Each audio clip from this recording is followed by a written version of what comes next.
Big boss season 8 stage పైకి ఈరోజు Kavya entry ఇవ్వబోతున్నట్టుగా తెలుస్తుంది. ఈ వారమంతా కావ్య కోసం తలుచుకుంటూనే ఉన్నాడు నిఖిల్ హౌస్లో. ఇక నాగార్జున గారు వచ్చి కంటెస్టెంట్స్ అందరితో మాట్లాడుతూ, ఇక నిఖిల్ నీతో ఈ వారం ఒక విషయం పైన నేను డిస్కస్ చేయాలి అనుకుంటున్నాను. అదేంటి అంటే నేను చెప్పాలంటే నువ్వు కన్ఫెషన్ రూమ్కి రావాలి అని చెప్తారు నాగార్జున గారు. సరే అంటూ నిఖిల్ కన్ఫెషన్ రూమ్కి అయితే వెళ్తాడు. కన్ఫెషన్ రూమ్కి వెళ్ళిన తర్వాత ఈ వారంలో ఎన్నిసార్లు నాకంటూ ఒకరు బయట ఉన్నారు అని చెప్పిన మాటలన్నిటిని వీడియో ద్వారా ప్లే చేసి నిఖిల్కి చూపిస్తారు.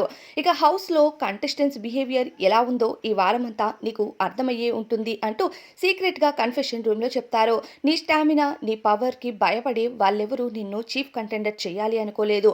ఒకవేళ నువ్వు కంటెండర్ అవుతే మెగా చీఫ్ ఖచ్చితంగా అవుతావు కాబట్టి దట్టు గత వారం నాకు ఛాలెంజ్ చేసి మరీ చెప్పావు కదా, నెక్స్ట్ వీక్ నేను ఎలా అయినా మెగా చీఫ్ అవుతాను సార్ అని.